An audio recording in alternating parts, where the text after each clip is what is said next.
What happens when the galaxy's most advanced warriors land in a private jet hangar during a double-shift maintenance cycle? Superior alien technology is useless when a frustrated mechanic decides to use a thermal vent as a target.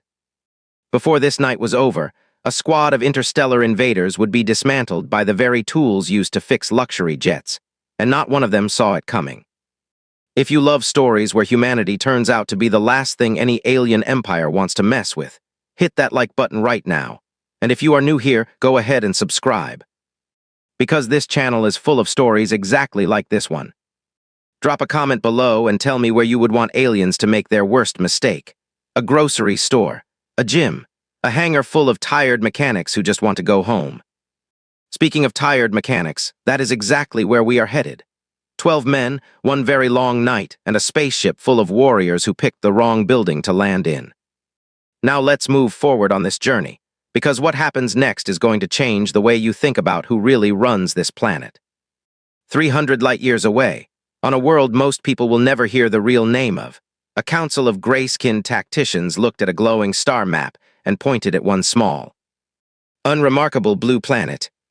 They called it Designation 7. We call it home. The Kathrax Empire did not get to be one of the most feared powers in known space by being careless. Their scout ships were sleek, matte black wedges with hulls that bent light around them, and their kinetic shields could shrug off a direct hit from a plasma cannon without so much as a flicker.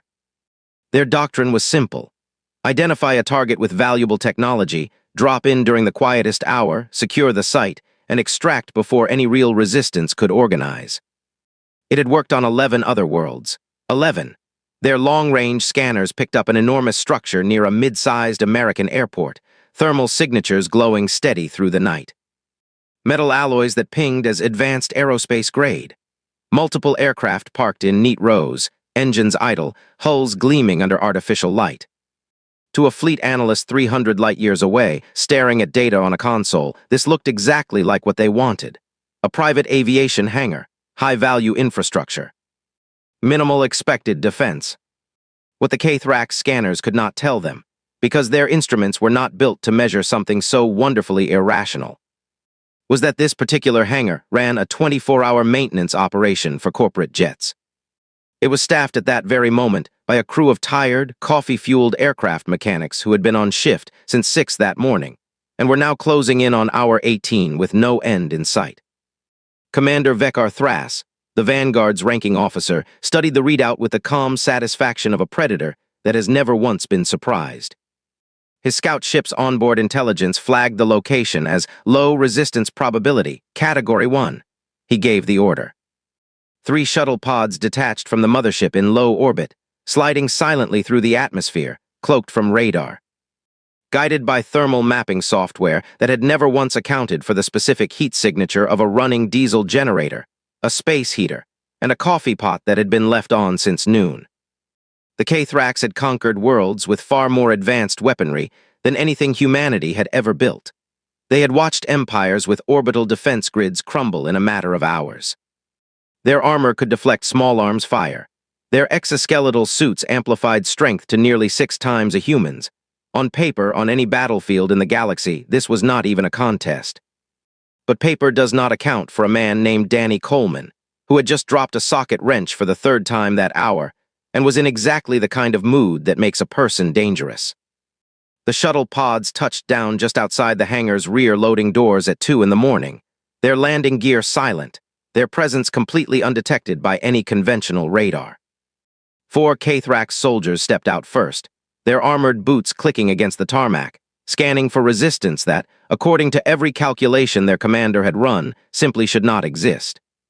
Inside the hangar, under the buzzing fluorescent lights, 12 men were elbow-deep in an engine cowling, half of them running on their 4th cup of coffee. None of them aware that history was about to happen in their workplace. The hangar bay doors, massive sliding panels built to withstand hurricane-force winds and keep multi-million-dollar aircraft safe from the elements, began to hum as the building's automated security system detected an unregistered thermal signature outside. The doors started closing. Nobody inside the hangar had touched a single control. And outside, Commander Vekar Thras watched his tactical display flicker for just a moment, a strange, unfamiliar warning icon blinking in the corner of his visor. He dismissed it as a sensor glitch. It was the first mistake of many, and it would not be his last chance to regret underestimating this particular blue planet.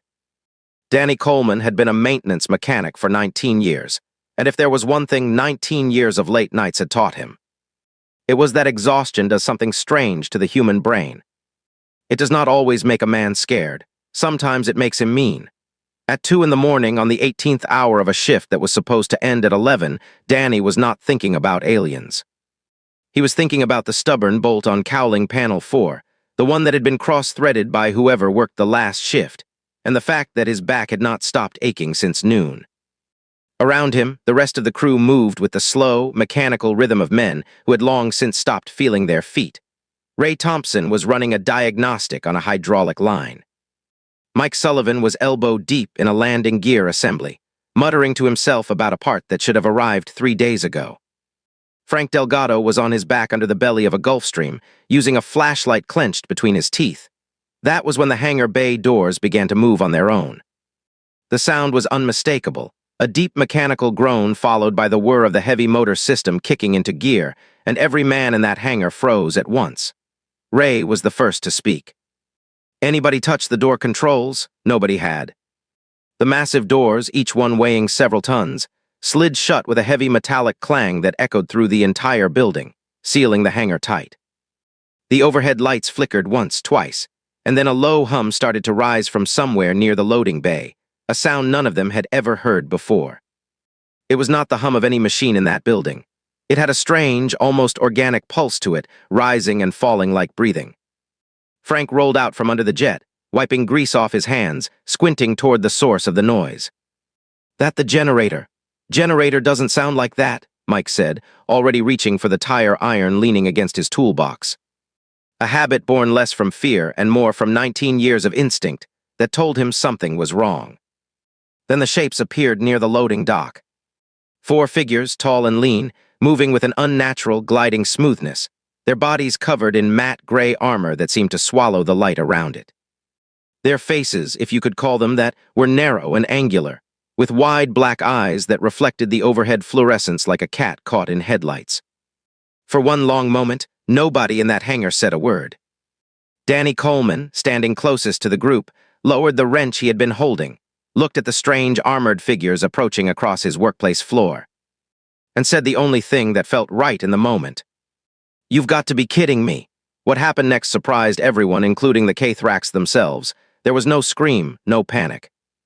No mad scramble for an exit that, thanks to the automated lockdown, did not exist anyway. Instead, 12 exhausted men looked at each other with the shared, silent understanding of people who had already survived worse nights than this. A hydraulic leak at midnight. A landing gear collapse during inspection. A client screaming about a delayed flight while 3 mechanics tried to explain a cracked turbine blade. This was simply the newest problem to solve, and every one of them had spent their entire careers solving problems under pressure with whatever was on hand. Ray Thompson, still holding his diagnostic tablet, was the first to say what everyone else was thinking. Whatever these things are, they walked into a locked building full of angry, tired guys holding power tools. "That's on them." The K-Thrax soldiers advanced slowly, their weapons drawn but not yet fired, their sensors clearly struggling to interpret the readings coming off this strange environment. Metal shelving stacked with tools, barrels of hydraulic fluid, a massive hydraulic press sitting quiet in the corner. None of it registered as a weapon on their scanners, because none of it was designed to be one. That was about to change. Danny Coleman set his coffee cup down on the workbench, cracked his knuckles, and looked toward the nearest shelf, where a pressure sprayer loaded with industrial degreaser sat exactly where he had left it an hour earlier. "All right, boys," he said, his voice steady, almost bored. "Let's finish this shift." The lead K-Thrax soldier raised its weapon, aiming directly at Danny's chest, its targeting display locking on with a soft, confident beep. It had no way of knowing that the man in front of it had already decided, somewhere deep in his exhausted, caffeine-soaked brain, that tonight was not the night he was going to let anything ruin his last 2 hours before quitting time. The first shot fired that night did not come from the K-Thrax. Danny grabbed the pressure sprayer off the shelf in one smooth motion, years of muscle memory taking over, and squeezed the trigger before the lead soldier could finish processing the fact that a human had moved. A thick stream of industrial degreaser, the kind used to strip decades of grime and hydraulic fluid off aircraft engines, hit the soldier square across its visor. For a creature whose entire combat doctrine relied on kinetic shields designed to stop bullets and energy blasts, a slow-moving stream of high-viscosity liquid was not something its systems had ever been asked to defend against. The shield flared uselessly around the impact, its sensors registering the spray as harmless environmental debris rather than an attack, and the degreaser coated the soldier's visor completely, blinding it instantly. The K-Thrax soldier stumbled backward, clawing at its own faceplate, disoriented in a way its training had never prepared it for. Its comrades, watching this happen, hesitated for just a moment too long. That moment was all Mike Sullivan needed. Mike had spent the better part of 2 decades working with pneumatic tools, and there was one thing every mechanic on that floor understood instinctively. A torque wrench designed to remove aircraft bolts under massive pressure does not care what kind of exoskeleton it hits. He swung his pneumatic wrench in a wide arc, the tool's motor screaming to life, and connected with the arm plating of the second soldier as it tried to bring its weapon up. The impact staggered the alien, its armor denting under a force it had clearly never been designed to withstand. Because nothing in the K-Thrax military ever expected to be struck by a tool built to snap bolts, torqued to 500 foot-pounds. Ray Thompson, meanwhile, had made his way toward the massive hydraulic press sitting quiet in the corner of the hangar, the one normally used to reshape stubborn metal panels during heavy maintenance work. 50 tons of slow, patient, unstoppable force. He hit the activation switch just as the third soldier, confused by the chaos unfolding in front of it, backed directly into position beneath the descending press arm. The K-Thrax command pod's alloy plating was rated to withstand small arms fire from most conventional weapons found across a dozen conquered worlds. It was never rated to withstand 50 tons of slow, grinding, mechanical pressure applied directly and with absolutely no mercy. Frank Delgado, still holding his flashlight in one hand, grabbed a socket extension bar in the other and joined Mike in pushing back against the 2 remaining soldiers still capable of fighting. Using the extension bar like a makeshift staff, striking joints in the alien armor that clearly had never been stress-tested against a very determined, very tired man with 19 years of frustration behind every swing. What none of the K-Thrax understood, and what their tactical AI had never once accounted for in any simulation run across 100 successful invasions, was a variable their scientists had simply never bothered to measure. Human spite. The particular, focused fury of a person who has been awake for 18 hours, has 3 more engines to inspect before sunrise, and now has to deal with an alien invasion on top of everything else. Commander Vekar Thras, watching from the rear of the formation, finally raised his own weapon and fired a warning shot into the ceiling, hoping to restore order among his stunned soldiers. Sparks rained down from a shattered light fixture, and for the first time that night, Danny Coleman actually smiled. "You just made this personal," he said, reaching for the largest tool within arm's reach, a full-size breaker bar meant for loosening landing gear bolts that had been rusted in place for years. The degreaser-blinded soldier, still stumbling and disoriented, backed directly into an open thermal exhaust vent near the hangar's rear wall. The same vent normally used to ventilate heat from engine testing procedures. Nobody had planned this. It simply happened the way accidents happen in busy workplaces at the exact worst possible moment for the K-Thrax vanguard. Commander Vekar Thras's tactical display began flashing red, an error message his translation software struggled to properly interpret. Something along the lines of critical propulsion instability detected in Unit 4. He had no idea, not yet, just how catastrophically wrong this entire operation was about to go. The K-Thrax Empire's sensor arrays were, by galactic standards, extraordinary. They could track energy signatures across vast distances, detect cloaked ships from millions of miles away, and predict enemy troop movements based on subtle shifts in electromagnetic fields. What they could not do, as it turned out, was reliably track a rusted pipe wrench swinging through the air with absolutely no electronic signature whatsoever. Ray Thompson had picked up the wrench without even thinking about it, grabbing whatever was closest as the second wave of confusion swept through the Kathrax formation. He watched the blinded soldier stumble backward toward the thermal vent, watched its arms flail as it tried to regain its balance, and made a split-second decision that would end up being told and retold for the rest of his career. He threw the wrench. It struck the soldier's exposed shoulder joint at the exact moment the alien's back foot crossed into the exhaust vent's active airflow. And the combination of the impact and the sudden loss of balance sent the soldier sprawling directly into the vent's intake grate. What followed was not something any of the 12 men in that hangar had planned or could have predicted, but it turned out that Kathrax armor, for all its advanced engineering, was never designed to handle direct exposure to superheated exhaust gas from a jet engine testing cycle that had, coincidentally, been running a scheduled diagnostic just 20 minutes earlier. The soldier's suit systems overloaded instantly. Warning lights across its armor flared bright orange, then red, and then the entire propulsion pack strapped to its back. The very same pack that gave Kathrax soldiers their enhanced strength and mobility began venting uncontrolled energy in violent, sputtering bursts. Commander Vekar Thras watched his soldier collapse in a shower of sparks and felt something he had not felt in over a decade of successful campaigns: genuine, cold uncertainty. His tactical AI, the same system that had flagged this location as Low Resistance Probability Category 1, was now struggling to process an entirely new classification of threat: non-electronic. Gravity-fed, completely unpredictable. The AI had no framework for understanding a species that fought back with degreaser sprays, hydraulic presses, and thrown hand tools, because nothing in its extensive combat database had ever needed to. Mike Sullivan pressed his advantage, swinging his pneumatic wrench again and again against the second soldier's weakened arm plating, until the joint finally gave way with a metallic crunch. The alien's weapon clattering uselessly to the concrete floor.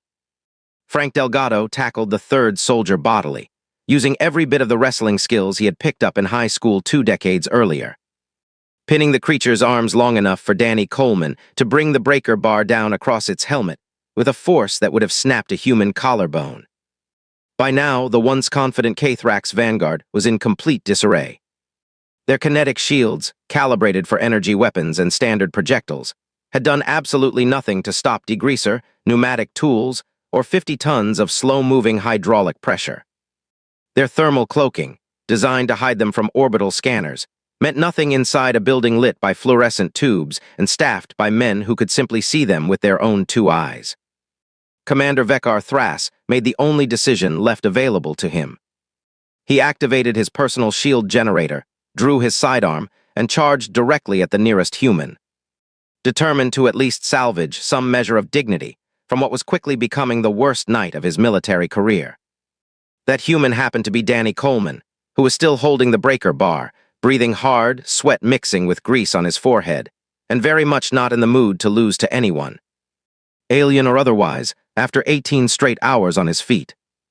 "Come on then," Danny muttered, planting his feet. The commander closed the distance fast, faster than any human could reasonably react to, his shield generator humming at full power, his sidearm charged and ready to fire.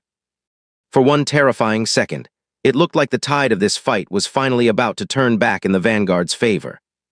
And then Ray Thompson, still holding onto that same instinct that had guided him through 19 years of aircraft maintenance emergencies, threw the hangar's master breaker switch, plunging half the building into darkness and sending an electromagnetic pulse through every powered tool and outlet in that section of the hangar. The commander's shield generator, drawing power from the same frequency range that pulse disrupted, sputtered, and died. For one full second, the hangar was almost silent, lit only by the flickering emergency lights along the far wall and the faint orange glow still coming from the disabled soldier near the exhaust vent. Commander Vekar Thras stood frozen, his shield generator dead, his sidearm's targeting display blinking uselessly, staring at a man holding a breaker bar who did not look even slightly impressed by an interstellar warrior's fury. Danny Coleman swung first. The breaker bar connected with the commander's forearm just as he tried to raise his weapon, knocking the sidearm clean out of his grip and sending it skidding across the concrete floor, where it disappeared under a nearby toolbox.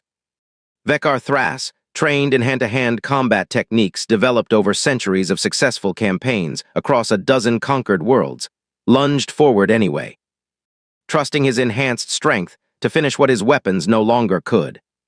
What he did not account for was Frank Delgado tackling him from the side at full speed. Using the exact same technique that had once pinned a 230-pound wrestler to a mat back in his senior year of high school. The commander went down hard, his armor scraping against the concrete, and before he could recover, Mike Sullivan was standing over him with the pneumatic wrench raised, its motor whining ready. "Stay down," Mike said simply, and for whatever reason, in whatever language the commander's translation implant processed those words, the message came through loud and clear. Meanwhile, near the rear of the hangar, the remaining K-Thrax soldier, the one still trapped beneath the massive hydraulic press activated earlier by Ray Thompson, had finally stopped struggling. Its armor, dented and cracked from the slow, relentless pressure, had failed catastrophically at the joints, and its onboard systems flashed a final warning that scrolled across its dying display in a language none of the mechanics in that hangar could read. Though the general meaning was not exactly hard to guess. The soldier near the thermal vent, the one whose propulsion pack had overloaded earlier, finally gave out completely in a burst of sparks and hissing steam, its systems shutting down entirely, leaving it slumped against the exhaust grate in a position that would later require 2 men and a forklift to move. Commander Vekar Thras, pinned beneath Frank's weight with Mike's wrench hovering inches from his helmet, made one final attempt at diplomacy, his translation implant crackling to life with a garbled, static-filled message. This designation was flagged as low resistance. Danny Coleman knelt down next to him, breathing hard, grease and sweat streaking his face, and allowed himself a tired, satisfied laugh. "Buddy, you picked the one building in this entire county where everybody's already having the worst night of their life. You just made it worse for both of us." Outside, in low orbit, the K-Thrax mothership sensors registered the sudden and complete loss of contact with all 3 shuttle pods simultaneously. No distress signal, no tactical data. Just silence, the kind of silence that, in over 100 successful invasions across a dozen worlds, the K-Thrax Empire had never once experienced from a supposedly undefended target. The remaining fleet officers aboard that ship stared at their consoles in stunned confusion, running diagnostic after diagnostic, trying to understand how an entire Vanguard squad, equipped with the finest technology their empire had ever produced, could simply vanish without a single recorded casualty on the enemy side. Back inside the hangar, the 12 mechanics stood among the wreckage of alien armor, tangled propulsion packs, and one very embarrassed enemy commander, and did the only thing that made sense to men who still had 2 hours left on their shift. They got back to work, dragging the fallen soldiers off to the side so they wouldn't trip over them, because whatever had just happened.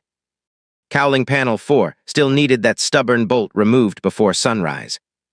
By the time the sun came up over the airport, the hangar looked less like a battlefield, and more like a strange, slightly chaotic cleanup job that nobody had signed up for. The airport's private security team arrived first, followed shortly by a group of very serious men in plain suits who never gave a straight answer about who exactly they worked for, but who clearly knew a great deal more about K-Thrax armor plating than any government agency should have reasonably known. Commander Vekar Thras, still restrained with a length of chain normally used to secure loose cargo during transport, sat quietly against the hangar wall, watching as his fallen soldiers' equipment was carefully catalogued, photographed, and loaded onto unmarked trucks. His translation implant occasionally crackled with what sounded suspiciously like disbelief, repeating the phrase, low resistance probability, under his breath, as if saying it enough times might somehow change the outcome of the previous night. Danny Coleman, Ray Thompson, Mike Sullivan, and Frank Delgado were pulled aside separately by the men in suits, asked a series of careful questions about exactly what had happened, and given a firm but polite reminder that none of this would ever appear on the evening news. In exchange, they were told, quietly, that their little maintenance hangar would be receiving a substantial and completely unexplainable grant for facility upgrades sometime in the next fiscal year. Nobody complained. The official cleanup report, filed weeks later and buried deep within a classification system most people will never know exists, noted with a strange kind of clinical understatement that recovered alien alloy components had been repurposed, following standard salvage procedure, into replacement parts for 2 corporate aircraft undergoing scheduled maintenance. In a very literal sense, the K-Thrax Vanguard's advanced technology ended up keeping a Gulfstream's landing gear running smoothly for the next several years, which is either the most fitting punishment or the strangest coincidence in the entire history of interstellar warfare.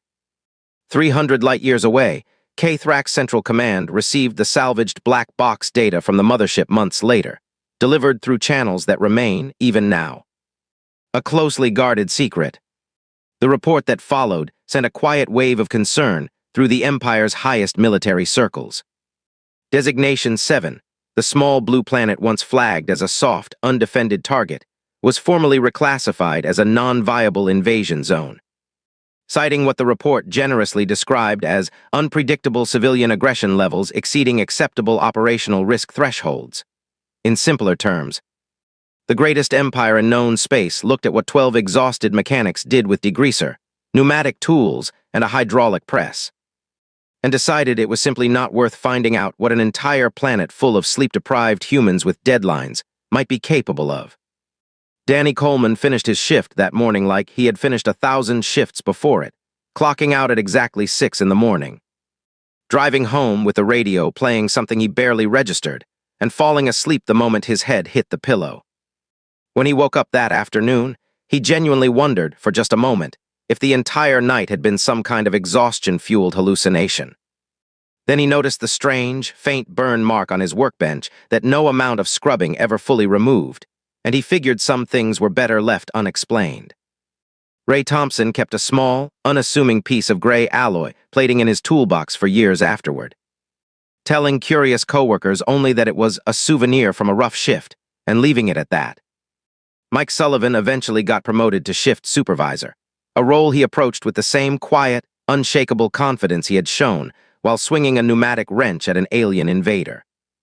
Frank Delgado, for his part, never did explain to his wife why he suddenly developed such a strong interest in aircraft self-defense training, though she stopped asking questions once she noticed how much better he slept afterward. As for Commander Vekar Thras, wherever the men in suits eventually took him, the last thing he reportedly said, translated imperfectly through a damaged implant, was a simple and rather philosophical observation. Something about how an empire that had conquered a dozen worlds through overwhelming technological superiority had ultimately been undone by 12 tired men who simply refused to have a bad night. Made worse, and somewhere out among the stars, in classrooms and training simulations across the K-Thrax Empire, a new case study was quietly added to the curriculum. One that future commanders would study for generations to come, right alongside the golden rule that every young cadet would soon learn by heart. Never, under any circumstances, interrupt a sleep-deprived human with a deadline. If this story kept you hooked until the very end, let me know in the comments what tool you think would make the best weapon against an alien invasion. Share this video with someone who needs a good laugh today, and subscribe if you want more stories exactly like this one. Because there are a lot more humans out there about to have the worst night of some alien's life. Thanks for watching, and I will see you in the next one.